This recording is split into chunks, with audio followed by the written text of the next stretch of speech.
to the InnerVerse.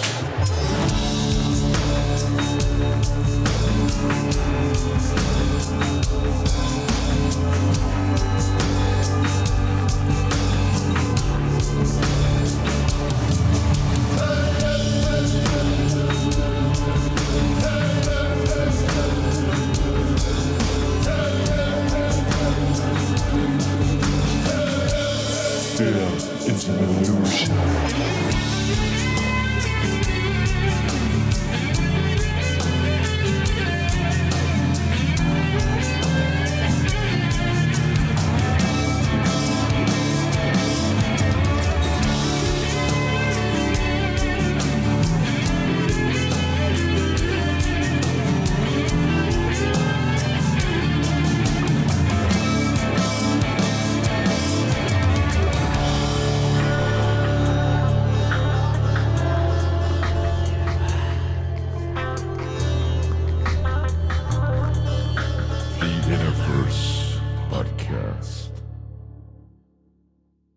Welcome to the One Within All to the InnerVerse podcast. I'm your host, Chance, fresh and recharged after a nice break, welcoming my sweet daughter to the world last week.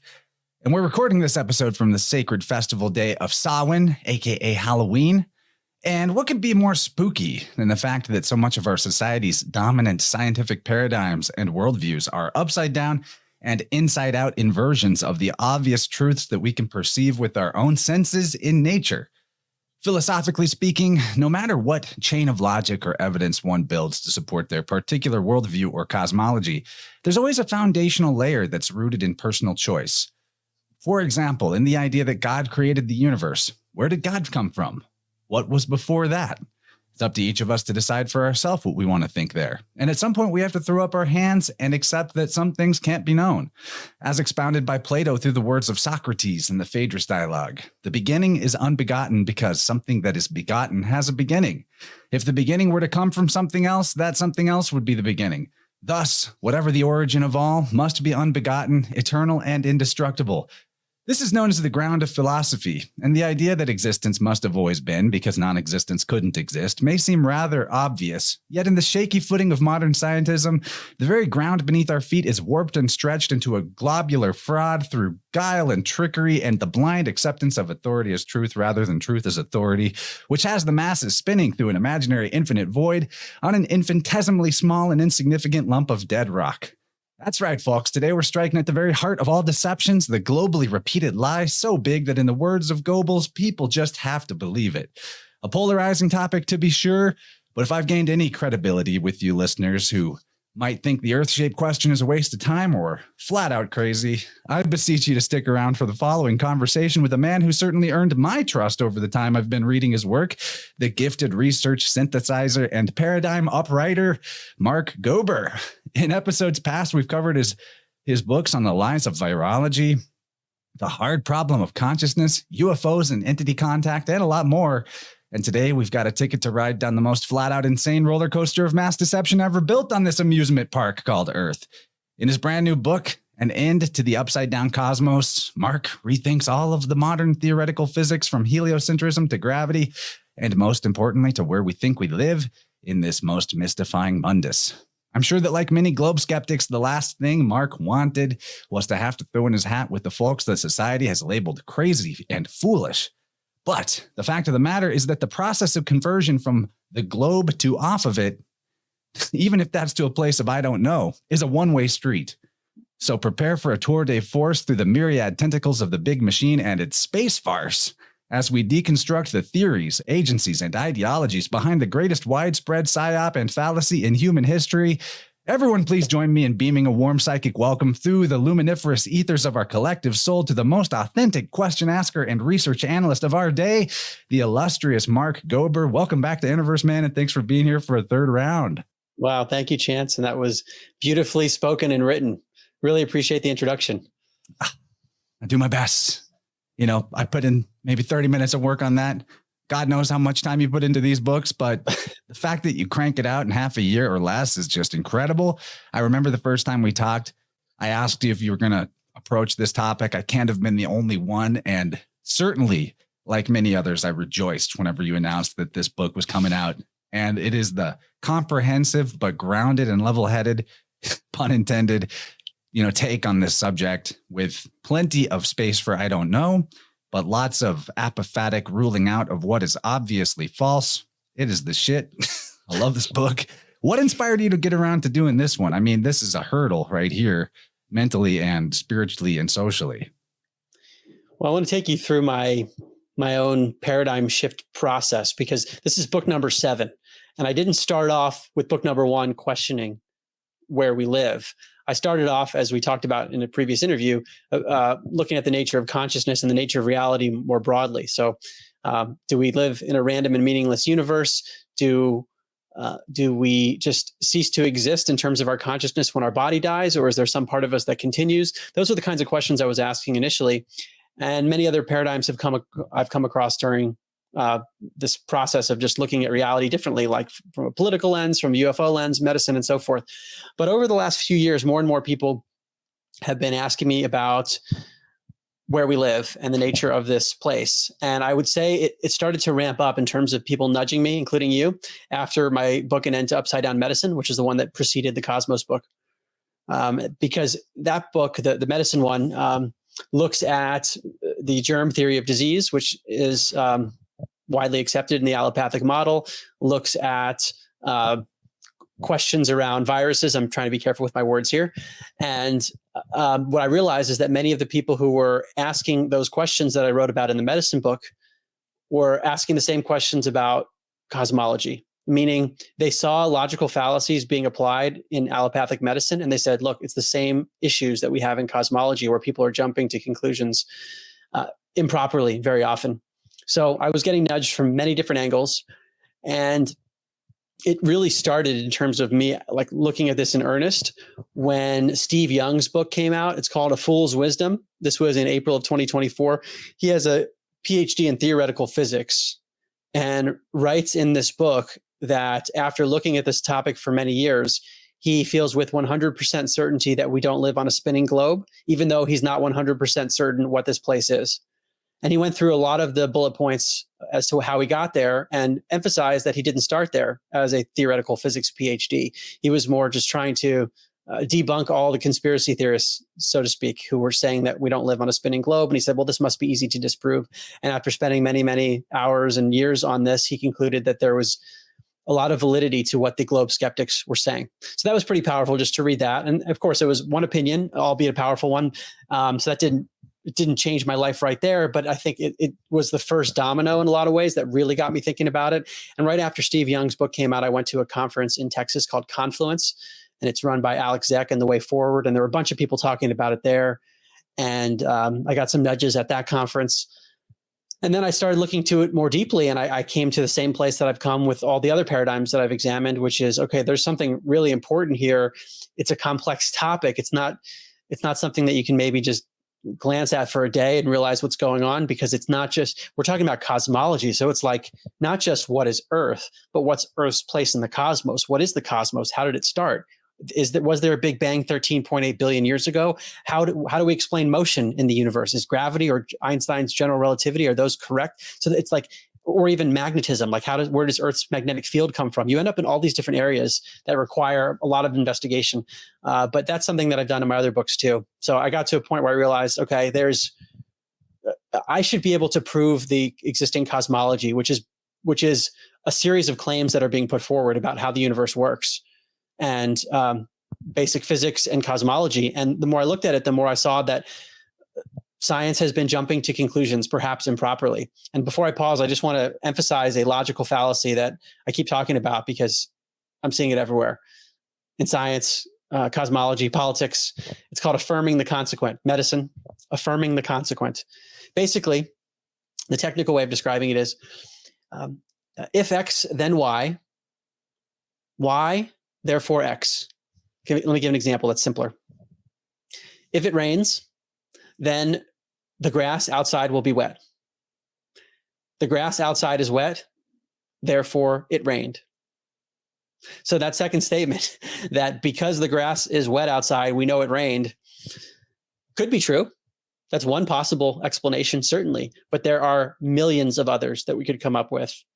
Sprinkler systems, do children running by and pouring buckets of water on the grass. We could come up with example after example. But what happens? We get locked into a model. We say, well, it rained last night. So then we observe a whole bunch of other things and we lump it into the model that it rained last night. And rather than saying maybe our fundamental assumptions are wrong.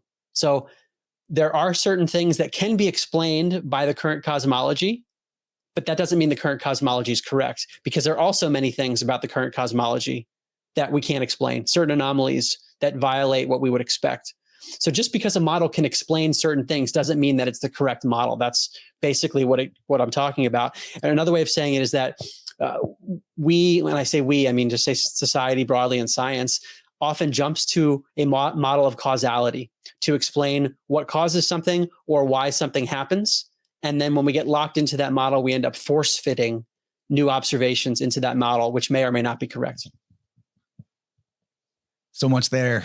And try not to over talk this one and just ask good questions. But I have to shout out Steve Young, because I had him on about a month ago. And I believe at that Confluence Festival you mentioned is where you met our mutual friend, Eileen McCusick, one of my favorite people on earth. And she put us in touch. So to like that, I feel like that event was important to me too, because so many good things have come out of that meeting. After I interviewed Steve, or actually before it, after I read his book, I remade a graphic that was in black and white on one of the pages. I wanted to bring it up here because I think this is so perfect.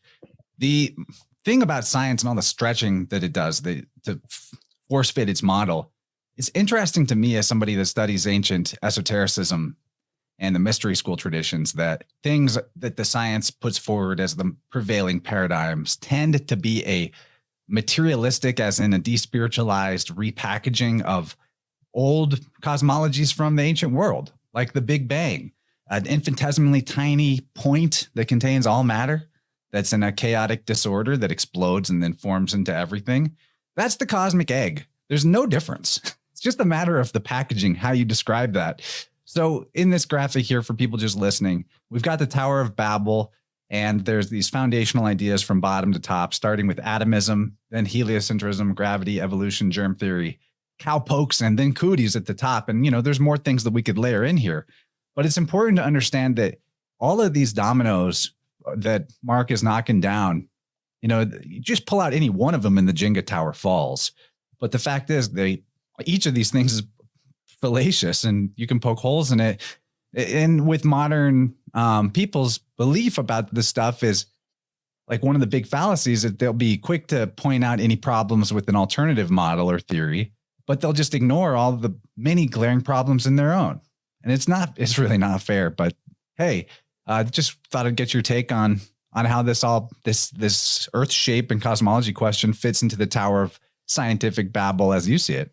Yeah, I love this graphic that Steve created and that you've recreated here. I describe it in my book as basically a framework for social engineering, meaning that these, let's say, beliefs that we can show are not true fully, that they have holes in them. These are not just beliefs that have come about through ignorance, that they seem to be imposed and forced. And there might be people who propagate them innocently, not realizing that there's a problem, but there's something going on at a high level. I call it a spiritual war in my book, where we're being led to various falsehoods. And the way Steve describes it, I think is really brilliant, is that atomism is the foundation of all this stuff, the belief in basically solid stuff, which is a much longer discussion. And that actually ties into my initial work on the nature of consciousness, because where I kind of landed is that generally, and using some strong philosophical arguments that Dr. Bernardo Kastrup has laid out, the most parsimonious metaphysics is one in which all reality is made of consciousness rather than matter. So when I saw Steve questioning atomism and subatomic particles, I said, that's really interesting. And I'd heard some others talk about this too. So that's when I look at that graphic, I'm like, wow, we have been misled as a society in so many different ways, which leads me to the question, how do we get to this point? What are our real origins, and how are the forces, the powers that be, able to enact this social engineering whereby many of us are living in the state of ignorance, where we basically are believing things that are demonstrably not true and living our lives in accordance with those beliefs and not even realizing that there might be holes. And it's so easy to fit our observations to what we already think. that bias is hard to disentangle from yourself. Like I run into it in the way that I look at things all the time. And I have to constantly question, am I sort of seeing what I want to see here?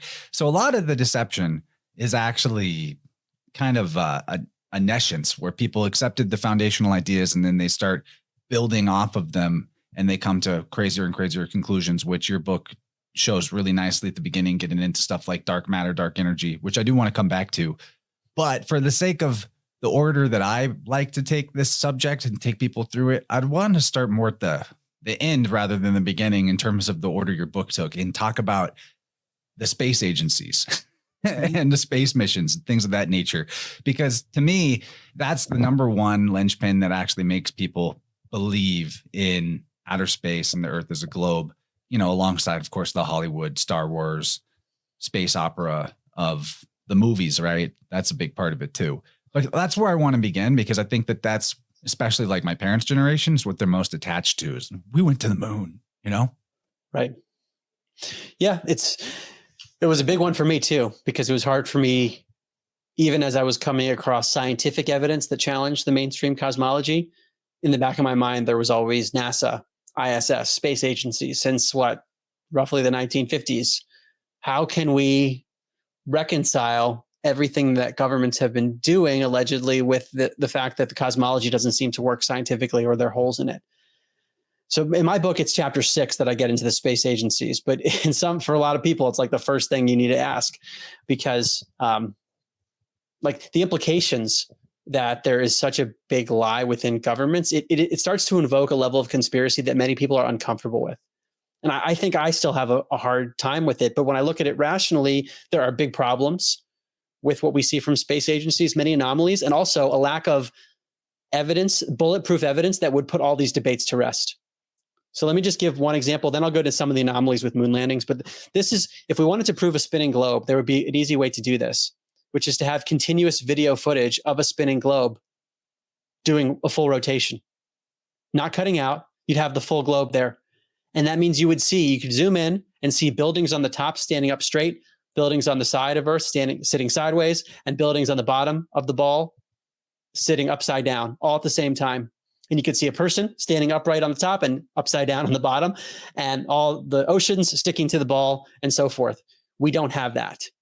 So let's be super clear. We don't have that basic evidence that would end the debate. I mean, I'm sure a lot of people would question the footage and say we need more independent verification, but even among the space agencies, we don't have that. What do we have?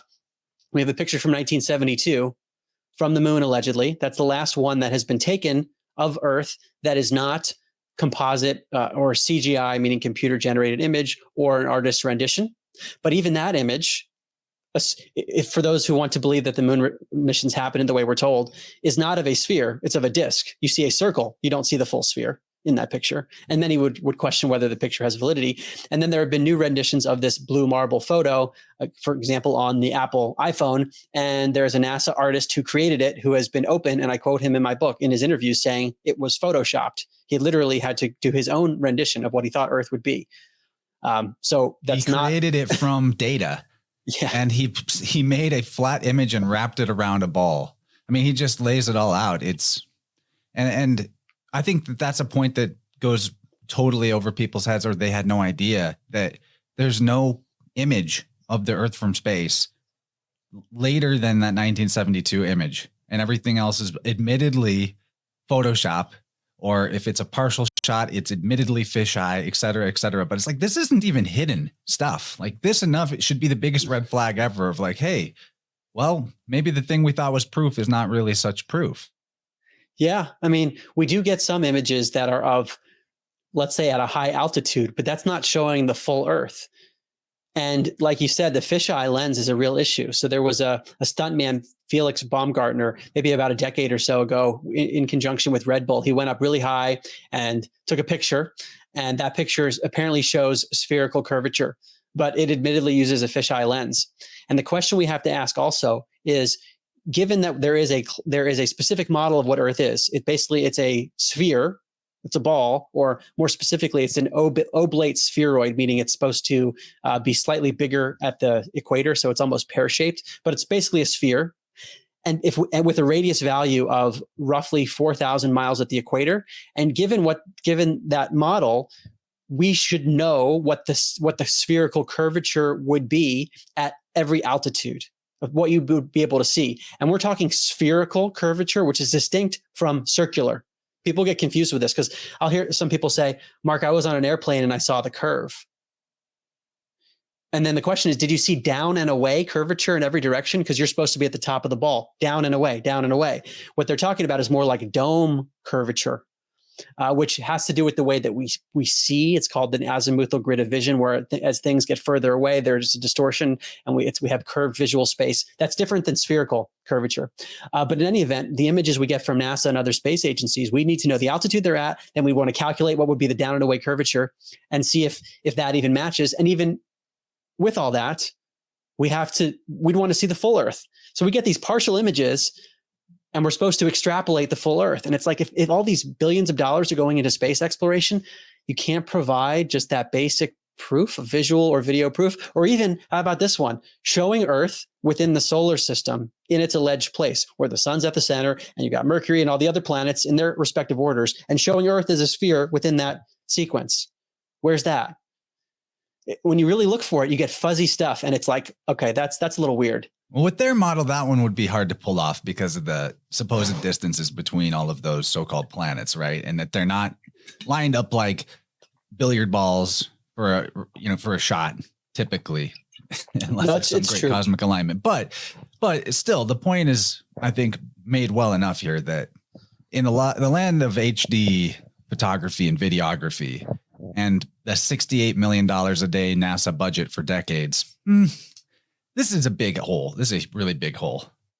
Yeah. And if we're going to be sending probes out into deep space, you'd think that there'd be some way to capture this basic cosmology that we're told in a convincing way. Yeah. The Voyager, it's sending photos back to Earth even still to this day from thousands or millions of miles away on a 9-volt battery. No problem. No problem with that. Right. We're asked to believe all these things and not ask questions. And if you ask a question, it's conspiracy theory. What I thought was interesting when I first started getting into this is people would note that many people now challenge the CDC or other government agencies, but somehow when it comes to NASA, it's like, well, you can't question that. But really, these are just government agencies. And looking at the history of the organization, there's some things that we don't hear about in the mainstream media. So Werner von Braun came over from Nazi Germany in Operation Paperclip. He was one of the leaders of NASA, literally an SS officer in Germany. And also Jack Parsons, who was part of the Jet Propulsion Laboratory, was working with Aleister Crowley, and also L. Ron Hubbard, the founder of Scientology. So there was explicit occultism early in NASA's history, and even collaborations with Walt Disney and film to create and propagate this cosmology in the minds of children and society more broadly. So we don't hear about that as much today. We just see the organization, or at least it's portrayed as one of many heroes. And I don't want to claim that everyone who works at these government organizations is in on it, because I think probably most aren't. They're doing their jobs. And I worked in investment banking at a very low level when I graduated from college. I don't really know what was going on at the top level, but I was creating pitch books, PowerPoint slides, and creating pie charts and graphs of stock prices and financial models, and doing my job without really knowing the context for what I was doing. So I saw firsthand that you could have many worker bees, even high-level worker bees, who don't even know the full context. And you just need a few people who know the full story, and you can compartmentalize the knowledge so that they wouldn't necessarily know if there is a deception that they're partaking in. Compartmentalization is the name of the game. What I find fascinating about that, just to riff on, is not only do we see that in cults, militaries, corporations, and other hierarchical structures of negative power influence in the world, but in the human individual, the illness is created by energetic compartmentalization or mental compartmentalization, emotional compartmentalization, where parts of self or parts of emotion or parts of memory are frozen, stuck, walled off from the rest of the body's circulatory capacity as kind of like an adaptation defense mechanism type deal, and what's being defended is the false ego, the false self that, if you brought the light of truth into these dark corners of the unconscious, would have to dissolve and burn away and reemerge as a phoenix. Right. So The fact is, like, this compartmentalization thing is a hallmark of dis-ease, of sickness, of deception,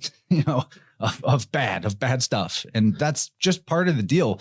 I actually have a great uncle who works for NASA, and he's got dementia like nobody's business. And I don't think that he even is involved actively in lying, but there's something, in my opinion, where you are involved with deception or lying to yourself, because even in those organizations, even with compartmentalization, you got to catch a whiff of something's not right here. And you have to keep sort of lying to yourself to play the game and stay in the game. And I think that sort of long-term dishonesty, whether or not it's fully conscious or fully acknowledged, is what leads to people having things like dementia. I see that with my great uncle, and most people that work with NASA. I'm imagining the same is true for SpaceX. Are they going to space, or are they doing everything through a computer screen interface where they wouldn't be able to tell the difference between a simulation and the real thing if there was a real thing? It's a great question. And I quote in the book a NASA official who worked on Apollo 13 and some other missions, and Gene Kranz is his name. And he was basically saying the technology was so good back then that you wouldn't be able to distinguish between the simulations and the real thing. So it is possible theoretically that some people would be thinking they're working on a mission when it's not actually what they think. And it is also possible to send things up in the sky. We just don't know. We'd have to know exactly where they go, and where did they go before they came back down. They might just go up and down, but not into the vacuum of space like we're told. Or you might wonder about the ISS, which I had a lot of questions about, the International Space Station. Like, aren't astronauts there all the time? And there's a lot of videos of it. But I was just stunned to see people who have taken the videos from the ISS and shown clear anomalies, which are indicative of some kind of fraud. For example, in the environment that they're supposed to be in on the ISS, it's like a zero gravity environment where things are floating, and yet sometimes things fall. It's like, whoa, what's going on? And I quote in the book one NASA astronaut trying to explain the concept, or there's an ISS astronaut explaining the concept of what he called gravity pockets. So in one hand, he's got a hammer that's floating while he's on the ISS, floating in the air because it's zero gravity. And he's like, look, we've got a gravity pocket right here. And he has a playing card in this other hand and drops the playing card to fall straight down. Very strange, because if the ISS is moving at thousands of miles an hour, how would you know that the gravity pocket would be where you said it was if you're moving that fast? Like, gravity pocket. That just sounds like magical. I mean, that makes no sense to me. Shouldn't gravity be kind of like a spread out, even thing? But yeah, you question gravity really nicely in the book too. Of course, we're not saying that things don't fall, but we're saying that there's got to be a different explanation for it, because the equations for gravity just don't work. And we'll come back around to that. But while we're on the space agency questions and moon missions, maybe we can point out a little bit of that. You alluded to things like people being on wires in the videos of the ISS, and environmental issues with the supposed low gravity situation. These are subjects that people have gone into depth at length, exposing for hours and hours. Like, you just pick any footage and there's holes in it that can get poked if somebody's observant and willing to question. So maybe you can list off a few resources if people want to have fun looking at the NASA stuff from a critical lens, and that'd be great. Yeah, because I think a lot of this stuff helps to actually see it. And in my book, I try to describe what goes on, but I do reference a number of videos. Austin Whitsitt has a YouTube channel called Whitsitt Gets It, and he has a number of series. One is called Schooling Globers, but he has a bunch of videos on NASA fraud, as he calls it, where he analyzes a lot of video footage. And he references a number of different channels. And one that comes to mind right now is called Flat Earth and Coffee, that goes through a lot of these, analyzes legitimate footage and shows that there are strange things, like when things fall, even when they're not claiming there's a gravity pocket, like everything else is floating and then something randomly falls. Or like there's a video of something that's supposed to be outside in space, like they're filming the outside of the craft, and you see like a mouse run across the arm or whatever. Just weird stuff. Or like there's one where a person, it's like it shows an ISS scene and a person just appears as if he's being digitally put in there, like it was a green screen or something. So there's some weird anomalies. And if it were just a few of them, it's so much. It's so many of them. Yeah, it's so many. And I use this quote from, I remember because in my business past life, I worked with intellectual property a lot. So I had to look at a lot of just like law. And there's this term that fraud vitiates everything it touches, meaning if you see any fraud, that's grounds for questioning everything. So if you have things falling in a supposedly zero gravity environment, or you have these other technical glitches, that we have to ask, how can you trust what's going on here? And actually, now you're bringing me to the moon missions, because I run into the same issues. First thing I'd want to say on that is I quote a NASA document that talks about how the telemetry data of the Apollo missions is gone. Aside from a few canisters of one of the early ones, the telemetry data is gone. What? Like, this is supposed to be the greatest achievement of mankind, arguably, or close to it, and the data's gone? That's kind of weird. And I also think the work of Bart Sibrel. Well, they recorded over it. They recorded over the tape. Someone had to get their daytime soaps, I guess, or I don't know what. It's pretty ridiculous when you think about it. Shouldn't all that stuff be obviously available to everyone to show the world all the data of going to that light in the sky, the moon? But I looked a lot at Bart Sibrel's work. I quote him in my book because he's spent so much time challenging the moon missions. And he actually obtained footage from NASA when he was creating his first documentary. The way he describes it in his book, which came out in 2021, so this was a long time after he did his documentaries, was that he got a bunch of footage from NASA, and in the pile was one tape that said something like, this is not for public distribution. So he's not sure how it got in there, whether there was a plant, like, someone within NASA that was a good guy that put it in there for him, or if it just accidentally got put in. But in any event, it shows essentially astronauts on the first Apollo mission to the moon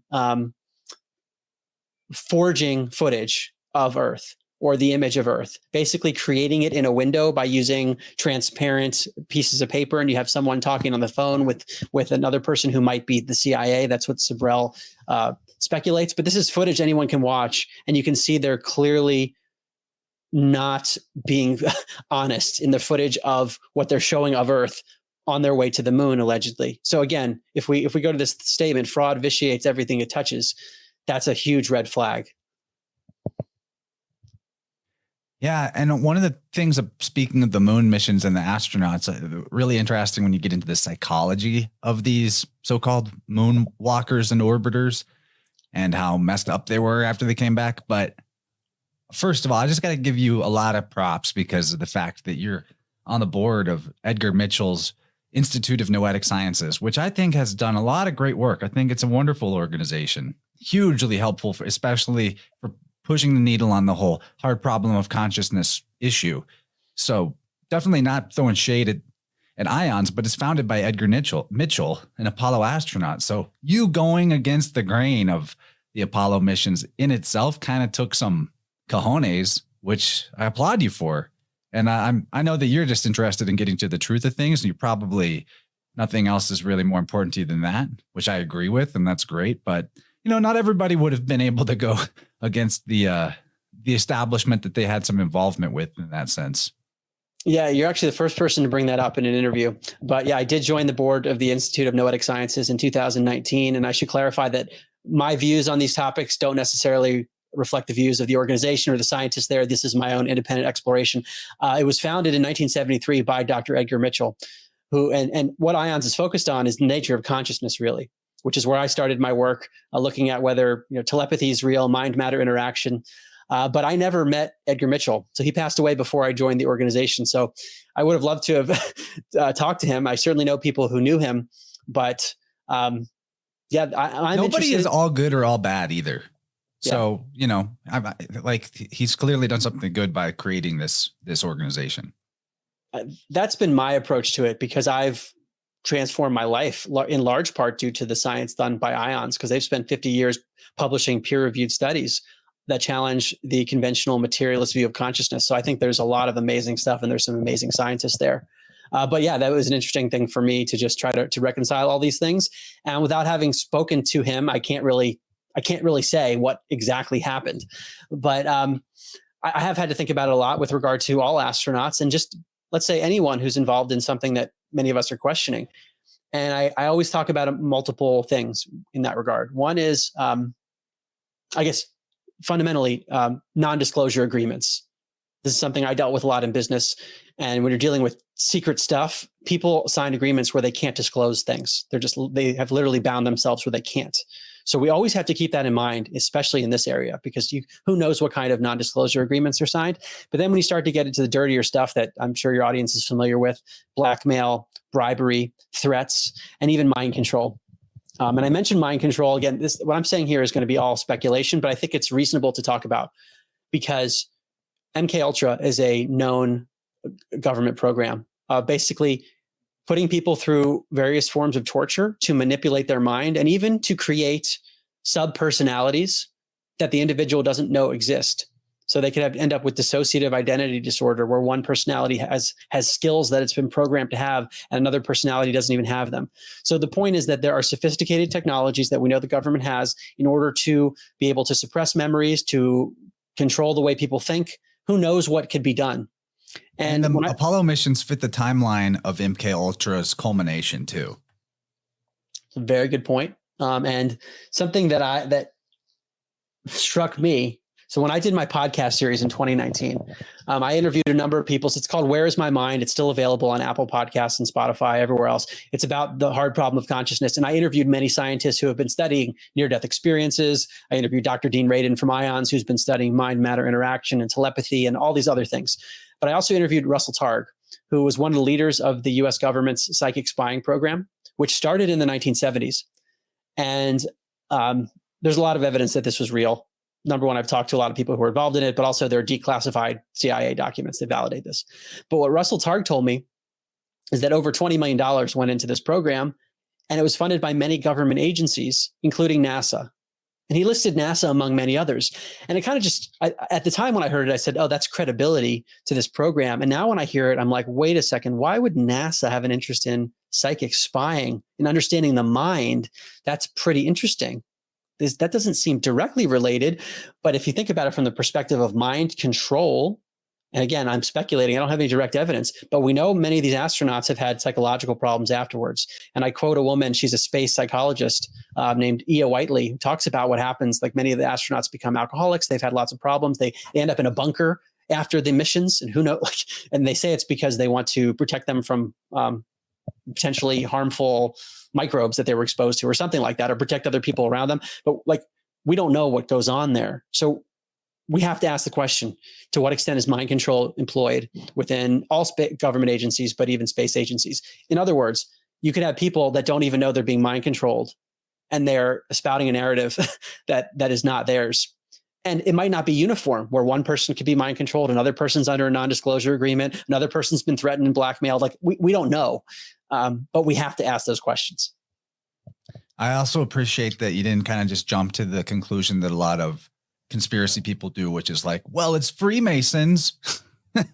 Okay, you don't paint a picture of some kind of ultimate boogeyman, which I appreciate about your work. You look at things in a way of asking questions and with a kind of complex tapestry of possibilities, which in all likelihood, it's some of this, some of that going on. I mean, there's a lot of individuals involved.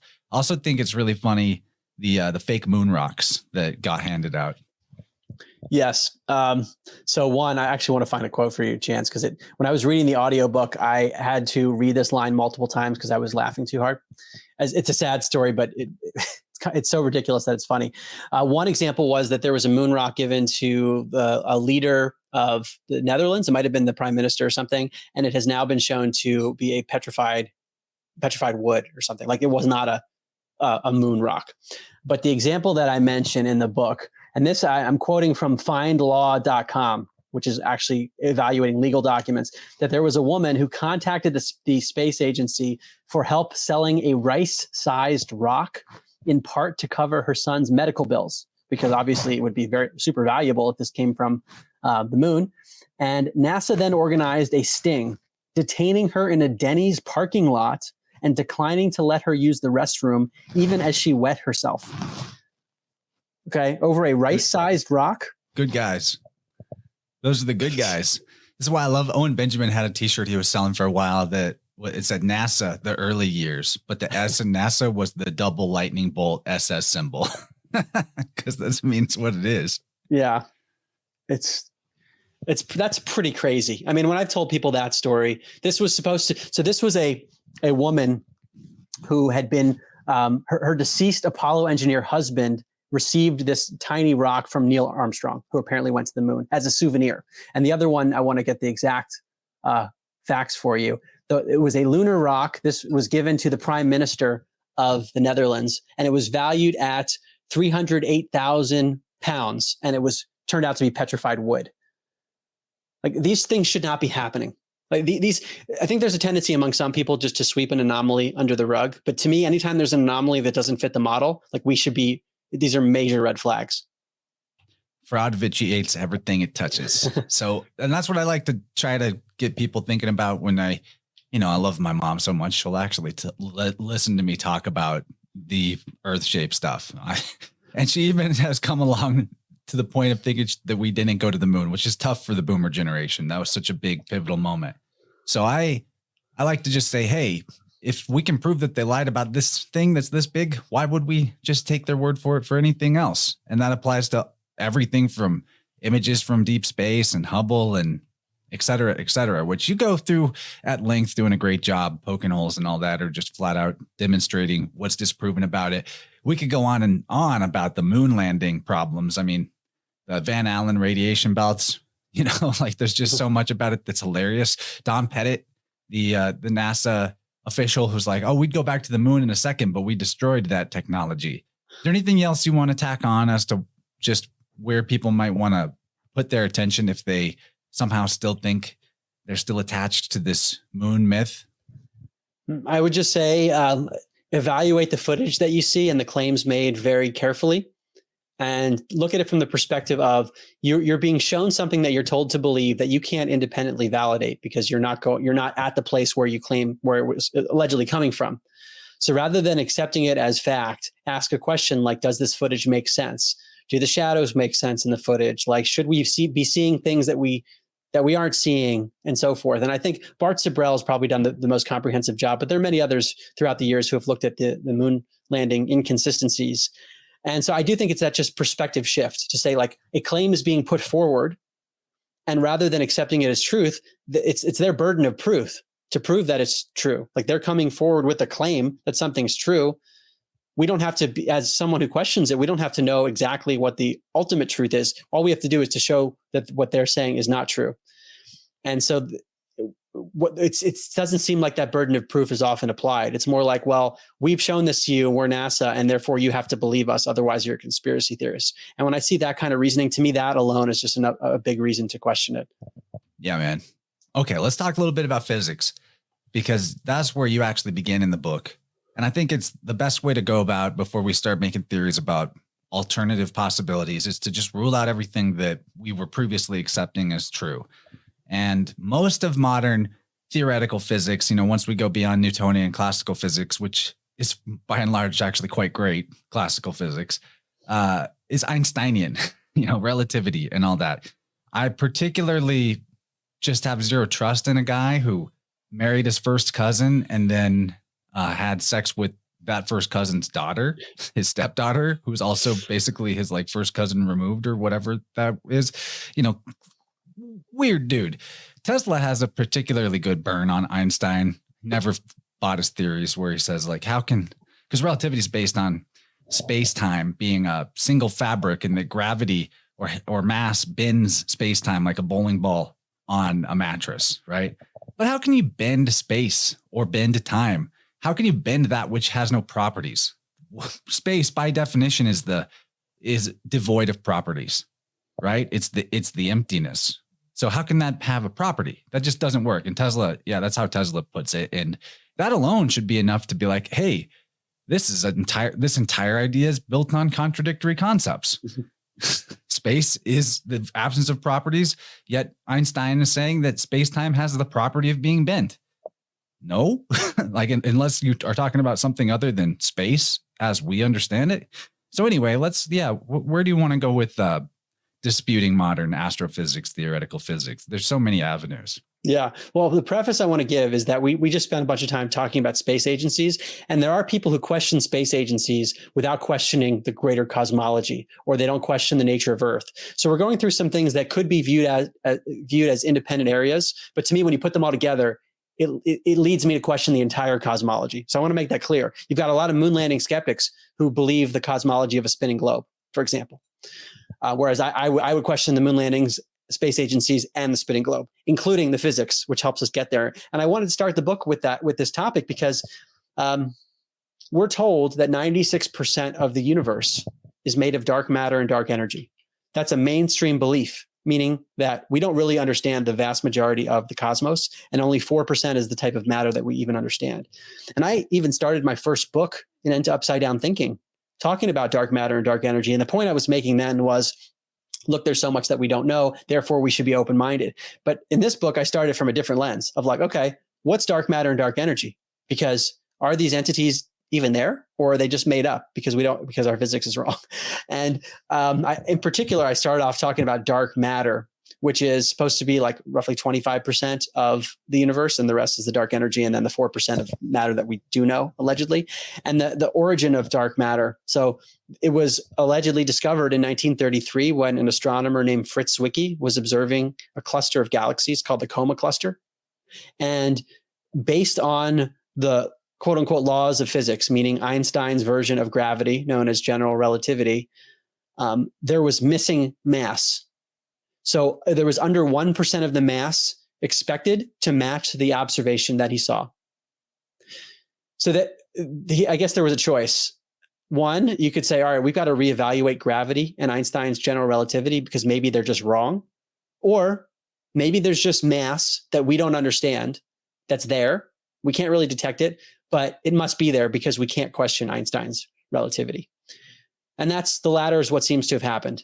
They said, oh, we discovered dark matter. Now, the problem is that the predictions of dark matter are now being tested by mainstream physicists, and it's a hot area. And I want to give you a quote that's said in very plain language that I've been mentioning a lot recently.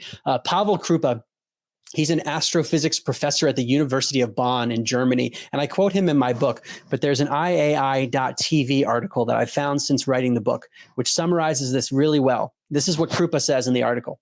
The current cosmology model only works by postulating the existence of dark matter, a substance that has never been detected, but that is supposed to constitute approximately 25% of all the universe.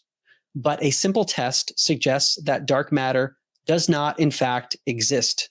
If it did, we would expect lighter galaxies orbiting heavier ones to be slowed down by dark matter particles, but we detect no such slowdown. A host of other observational tests support the conclusion. Dark matter is not there. The implications of this are nothing short of a revision of Einstein's theory of gravitation.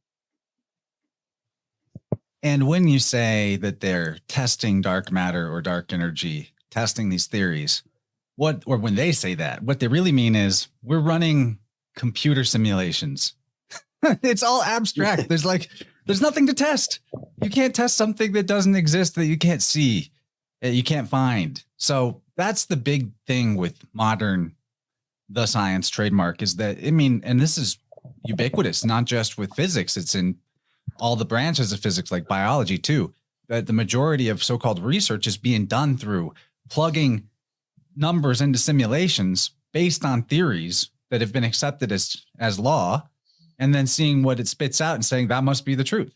And this is going on across the board, so that you'll find an article that's like, we've made this great discovery. You go past the headline, which most people don't, and you find out, yeah, this nerd was just doing computer simulations, and this is what it spit out. So therefore it's real. And to me, that's like the opposite of science. Science is about observing nature. So let's just throw that out.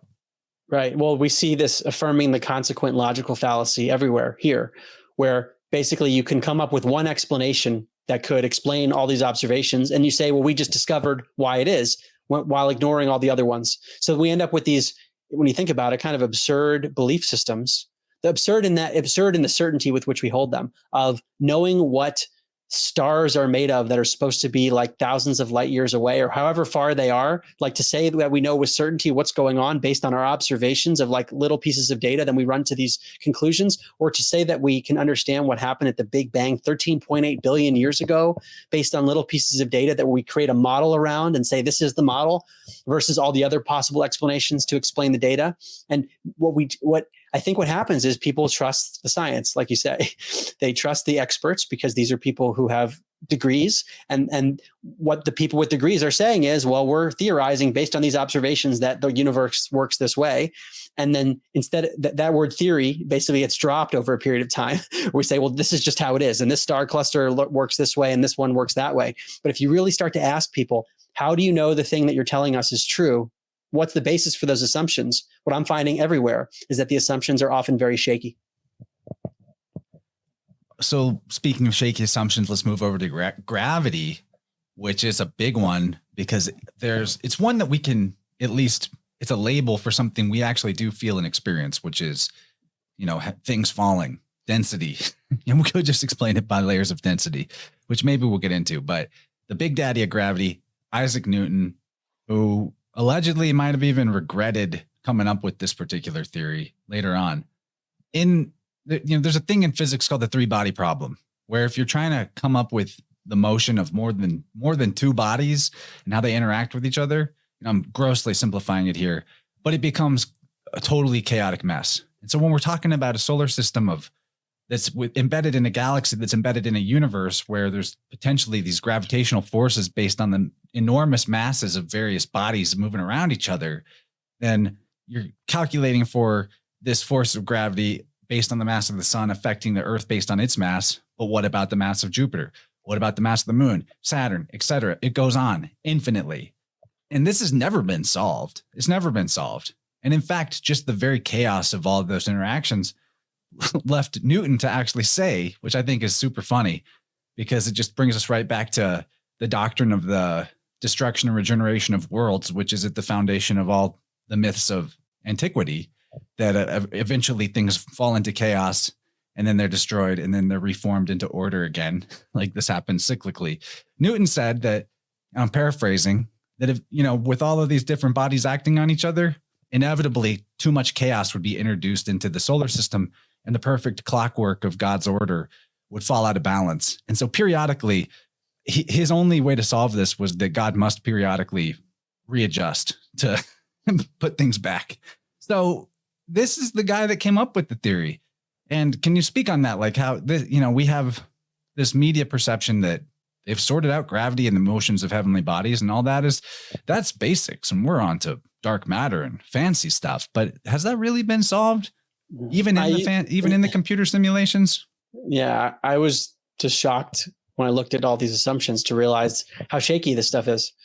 That what we would colloquially call like laws of gravity, like gravity, Newton's theory is unable to predict some very basic things, including Mercury's motion around the sun in the sky.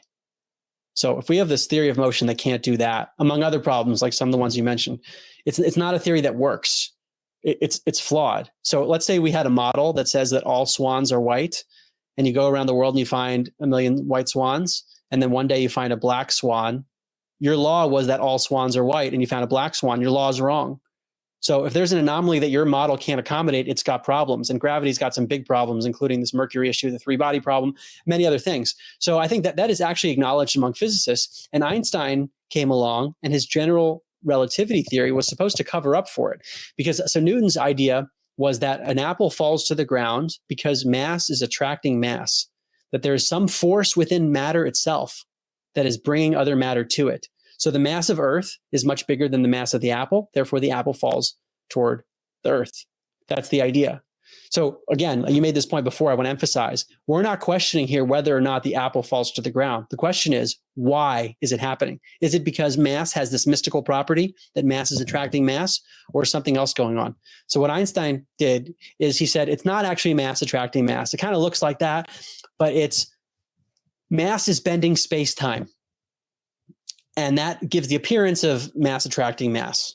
And that was apparently able to cover up for some of gravity's problems. But then we run into these other issues where there are galactic observations that violate Einstein's relativity, among other problems that I talk in the book. So I describe it as a cosmological house of cards. Gravity's got problems when it tries to explain motion.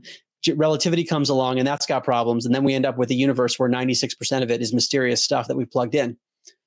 So this is a really big deal because we're talking about basic physics right now, about how things work. Like we know things fall to the ground. So I don't claim to have a definitive replacement for why, or claim to know exactly why things fall. But what I hear many people talk about, including Steve Young, theoretical physics PhD, density and buoyancy and electrostatics. So the basic idea is that an apple is denser than the air around it, therefore it falls, whereas helium gas is less dense than the air around it, and then it rises. The question then becomes, why does an apple fall down when it's denser? Why is there a downward bias? Why doesn't it go sideways or something? And the answer that some have come up with is that there is a downward electric current on Earth that Richard Feynman talks about. I quote him in my book, famous Caltech physicist, a downward electric current. And there are some weird anomalies with that could align with this, such as thunderstorms causing objects to fall at different rates, or the Hutchinson effect, which is basically using electrical properties to make large objects levitate. And so this, I mean, if you're hearing this for the first time, it is pretty mind blowing because it brings into question the basic mechanics of how everything works. And then I think though, and the reason I don't get into even the shape of Earth or the space agency stuff until later is that once you realize how many problems there are, I think it opens up the mind to these other issues. Because wait, if gravity's not what we're told, then a lot of other things become possible. So much. I mean, and you eviscerate the theoretical physics. I mean, you do it kindly and gently in your Mark Gober measured way, but it's dead. Like it's over. And I'll reiterate, space and time have no properties other than abstract ones that we impose upon them, like coordinates and the measurements of time and position. But they themselves have no properties. So there's nothing to bend. There is nothing to bend.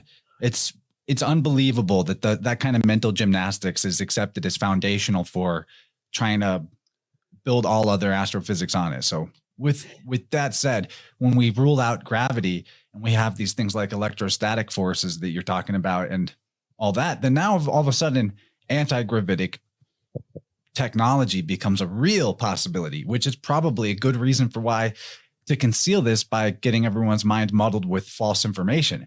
Because if you're coming at the idea of levitation and propulsion technology that's anti-gravitic from flawed foundations, then you're never going to get there, right? You're never going to actually succeed. So there's a lot there. I mean, we already had anti-gravitic technology. It was called blimps. We already had it. It's gone now. We don't use that because of another psyop with the Hindenburg. But we're getting close to the end of the free hour, but something I want to throw in for these folks, which is so fascinating, is on the subject of density, and with your mind open to the possibility that the Earth is not what we're told and that there's layers of density, kind of like New Agers would talk about, where we're in a certain level of density and maybe outside the firmament or outside of our level, there's a higher level that is lighter in density. Have you ever looked at the ocean shores on the ocean floor? You know what I'm talking about? I've heard about this, different types of water, basically. Within the oceans, is that what you're referring to? So in some places at the depths of the ocean, there's actually denser water that looks like as if you're actually outside of the water looking at a beach. Yeah. And there's waves and it's lapping up against the shore. There's shores underneath the ocean. So to me, that's like, it could be layers all the way down, levels of density. And the craft that are able to videotape this, they can't go into it. They bounce off of this denser water. And for all we know, that's what is outside of our atmosphere, because guess what? Even though we consider our atmosphere to be air, we're underwater right now. It's just a lighter density of water. This is water. There's water in it anyway. Yeah, it's well said. The broader point here, I think, is that we just have to keep our minds open to what this reality is. And there's so many things that we don't know. And there's so many things that we have not directly observed, and yet we hold them as truths.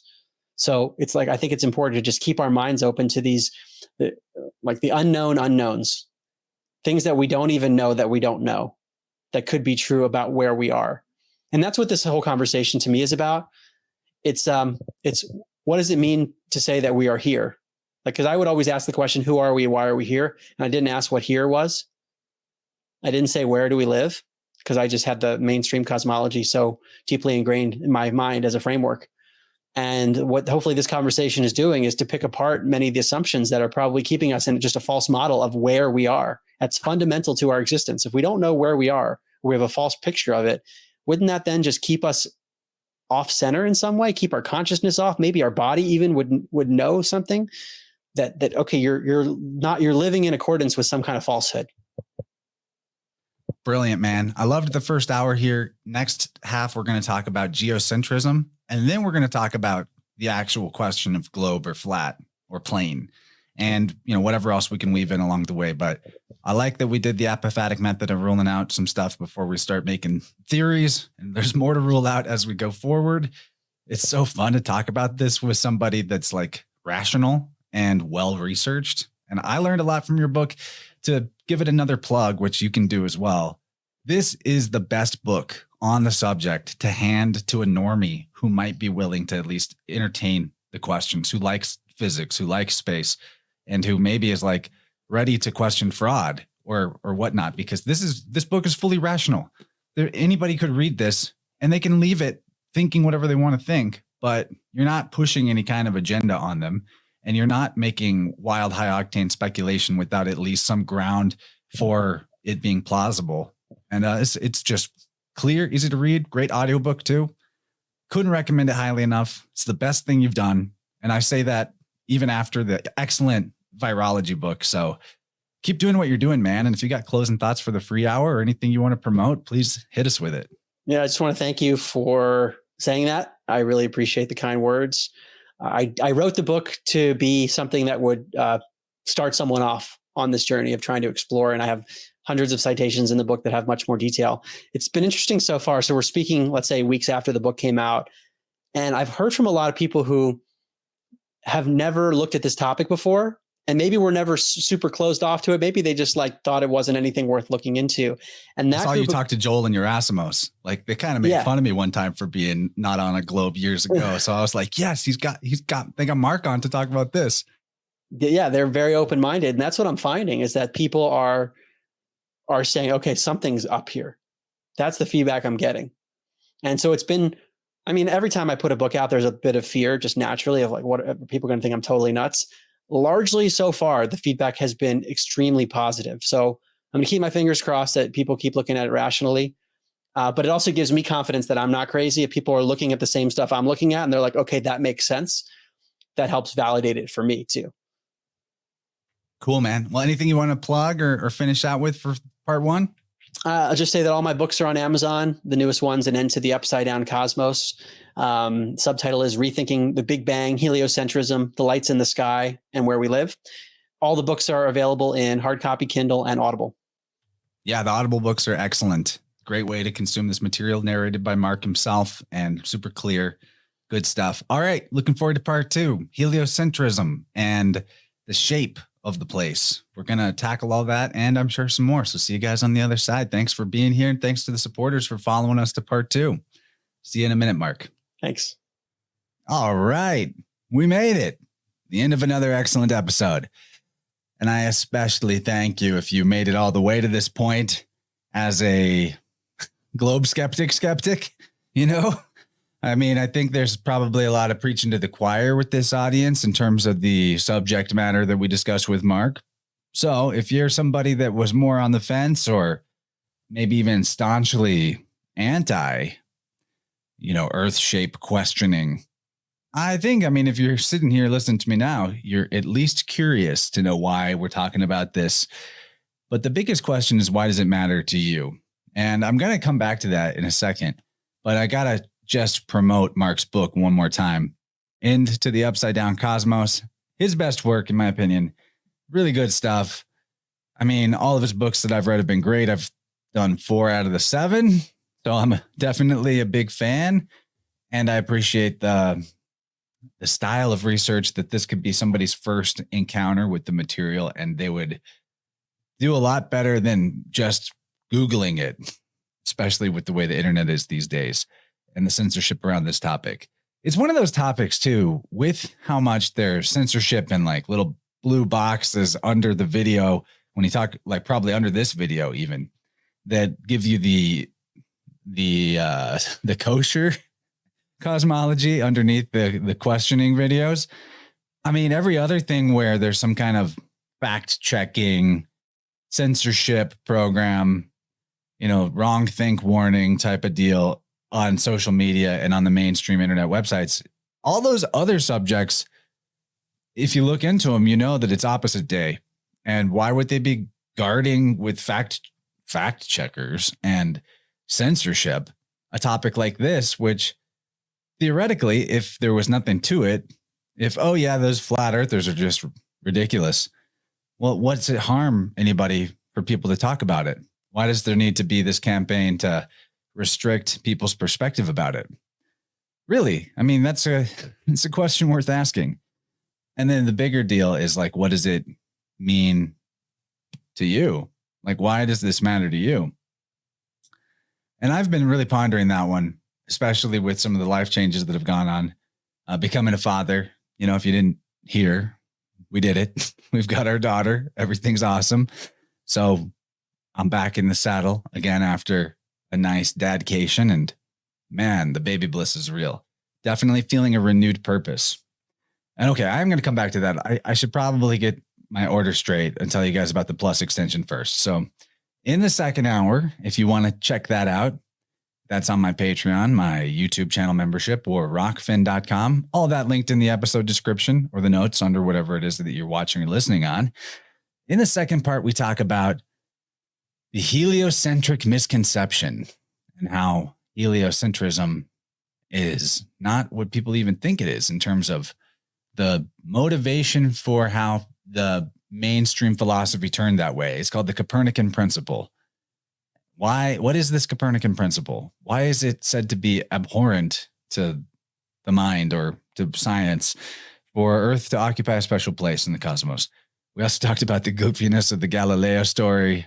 They're trying to hurt me, all involved with that. The victim currency that is put onto this supposed shift in public perception of the worldview. Talked about observations that fit better with geocentrism, observations of our home and our cosmos. And then many black swan observations that anybody can make themselves that would refute the globe model. That's big. Talked about sextants, celestial navigation, proving that it's not curved, the ground. Then we got into some more philosophical parts of this, like what is the nature of evil and deception? How does this cosmology question fit into that? Why do we have to adjust compass readings in the South? That's something that was a little new to me. And what's up with the time zone inconsistencies from north to south? These are things that if you haven't looked into it, they're very weird, very suspicious. They don't really make sense in the publicly offered explanation. So all of that. And in the second hour, I really kind of let loose with some ranting about, not in like a angry way, but, uplifting, hopefully spiritual minded ranting, rhetoric, philosophy about why this matters, about who it might matter to. So check that out if you want to support me and my growing family. Just found out that my family's going to be getting a little bigger pretty soon. Once again, it's crazy. I'm not, my wife's not pregnant, but we're too soon for that. But the family is growing once again. It's amazing. So if you want to support me, you know what to do. Patreon, Rockfin, YouTube channel membership, all that's there. I greatly appreciate from the bottom of my heart everybody that does toss a little coin in the bucket, or in some cases, big donations that really help us pay for the many diapers that we're going to be going through. Many diapers. Now, as I promised, I'm going to talk about why does this matter? And why it matters to me may be different than why it matters to you, of course. Or maybe it doesn't matter to you. But the biggest thing is if the Earth isn't a ball or globe flying through an endless void, what is the world? And while I can't answer that question, if we can reclaim the specialness of the place that we live and the centrality of our realm to the entire cosmos, that everything is here. That's a reclamation of wholeness, in my opinion, because in the mainstream astrophysics worldview, it's quite a view of separateness. I mean, you're a speck in an infinity.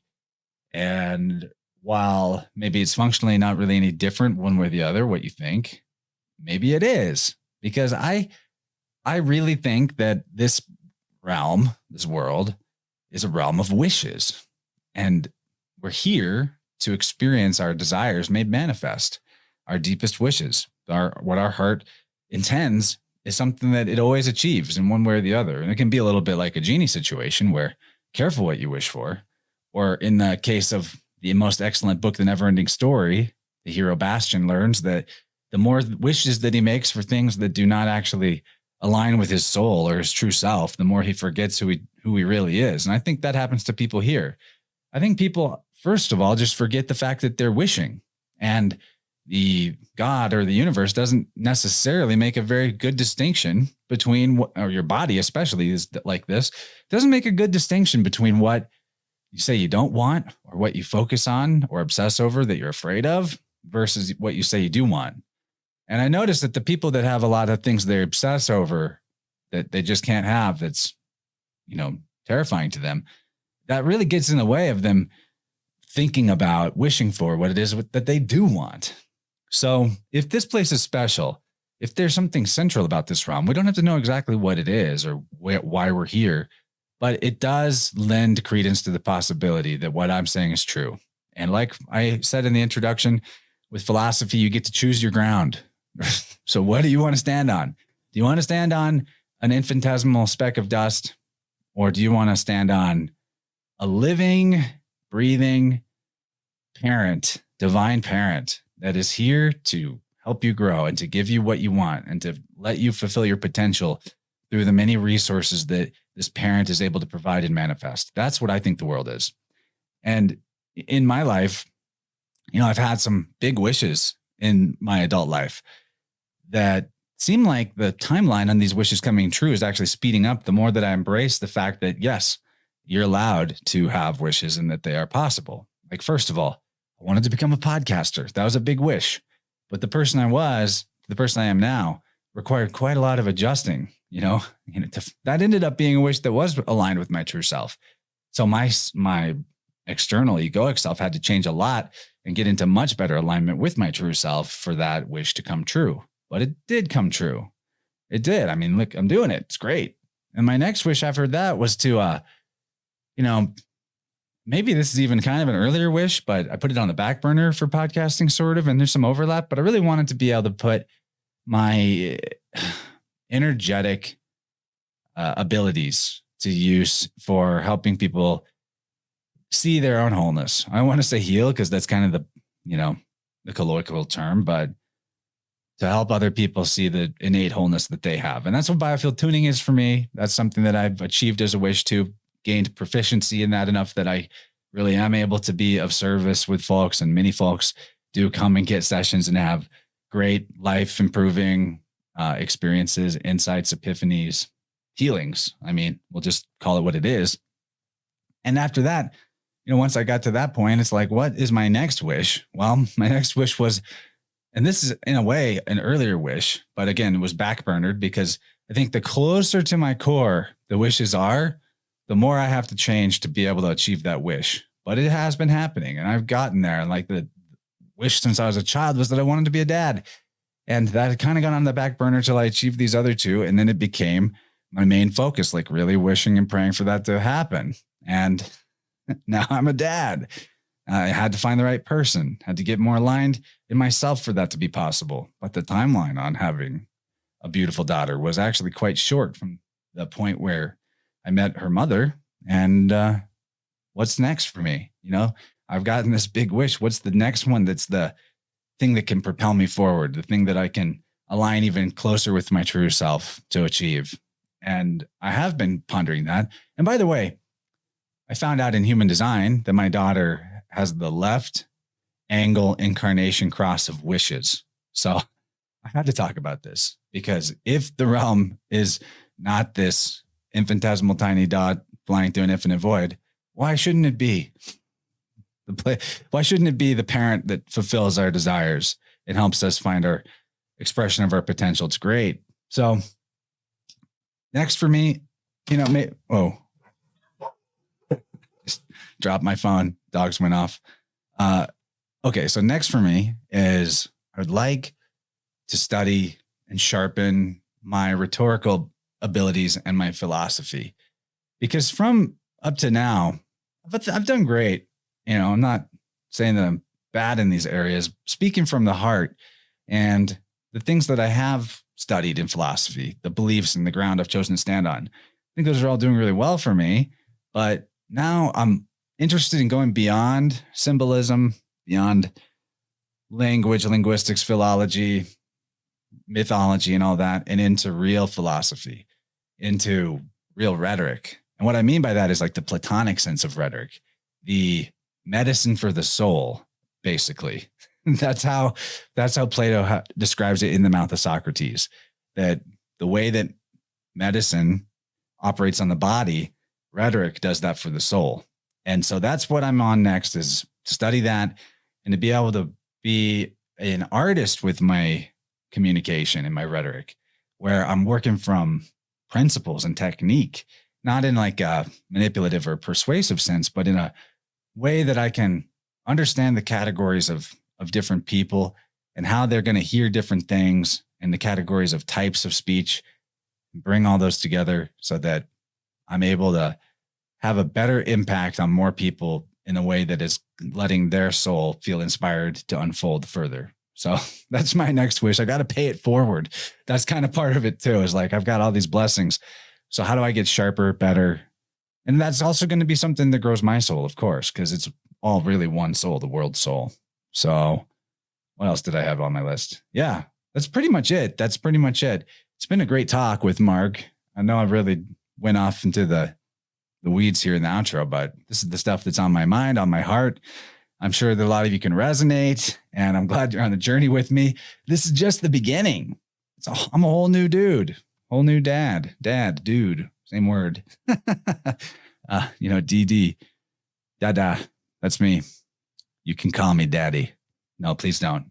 Unless you're a good friend of mine and you're joking, then that's fine. So, ways to support the show. There's many of them. The best one, get yourself a biofield toning. InnerVersePodcast.com/sound-healing.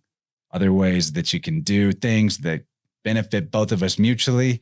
Of course, there's the Lotus Way flower essences. I'm running low on those. Definitely want to get more soon. I think Clive DeCarle's got some great supplements. At least get some magnesium and vitamin C if that's not something that you've got at hand. Great stuff. And we have the Spirit World audiobooks narrated by yours truly. Actually, that's something that I wanted to bring up in the outro, but now I've been talking too long, is that I believe the book is either July's End with Black Swans or God's Acre for Winds of the Soul. There's a great section of Dylan talking about the use of the sextant for celestial navigation, proving that this is a flat baseline that we call the ground, that it does not have a curve. Demonstrably so, anyone can prove for themselves by using a sextant to measure an elevation angle and determine a distance, the distance to a faraway object that's visible. So I'll just tease that. If you haven't listened to those audiobooks or read them as ebooks or physical books, why not? Why not? I feel like it's almost required reading to understand some of the things that me and Dylan get on about in our Inner World show, which will be returning soon. He's got some notes ready to go. I just got to catch up and prepare what I want to say about the things that he's got to say, or at least a couple of shows he's already ready. So he's been burning the midnight oil. I don't know if that's really true. I know he works hard. He's definitely a hard worker. And I look forward to when we can convene again for another episode. And it will be soon. But also, Tippecanoe Herbs. That's my favorite affiliate. Use the InnerVerse code at checkout. They're having a baby in a matter of weeks. So it's the baby era. Go support those fine folks known as Kyle Denton and his wife Serena and their little kid Davide. They're so fun. With that, I'm out of here. Been a great time chatting with you. Great time chatting with Mark. If any of you guys have things that you'd like to see me and him talk about, maybe we can get him on a Vibrant. I'd actually be open to suggestions for topics for having him on a live stream. So let me know. And with that, you guys be good, be well, take care out there, and I'll see you soon.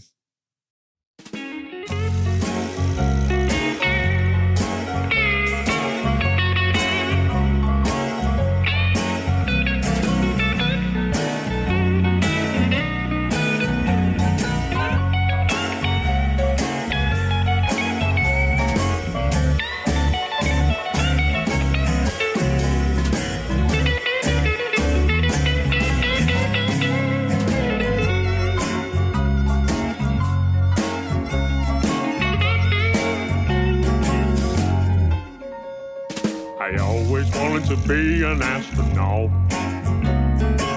I'll be a hero, 'cause that's what I thought. But when I turned up at NASA HQ, I couldn't believe what they made me do. I thought I'd get to go where few men had ever been, but instead they put me in a studio and they just filmed me in front of a screen. I always wanted to be an astronaut. The best job in the world, at least that's what I thought. But when I turned up at NASA HQ, I couldn't believe what they made me do. They took out a harness and strapped it to me, and I had to pretend I was in zero gravity.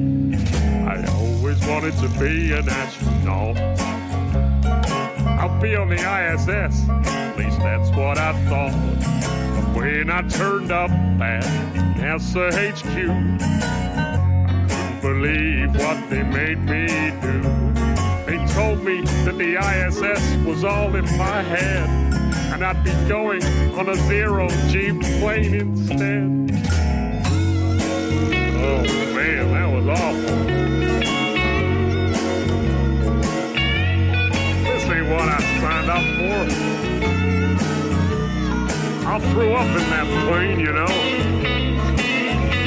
Oh man. They don't call it the vomit comet for nothing. Never again. I always wanted to be an astronaut. I get to go in a rocket, at least that's what I thought.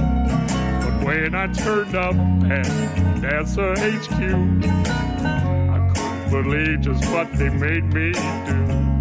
I really wanted to travel in that super fast rocket, but that ship left the launch pad and there was no one on it. I always wanted to be an astronaut. I'll be in space, or at least that's what I thought. But when I turned up at NASA HQ, I couldn't believe what they made me do. They put me in a spacesuit and I looked really cool, but they just pushed me in the water and they filled me in a pool. I always wanted to be an astronaut. I'll be a legend, at least that's what I thought. But when I turned up at NASA HQ, I couldn't believe what they made me do.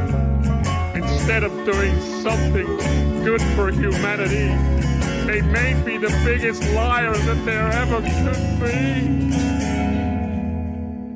I don't want to be an astronaut.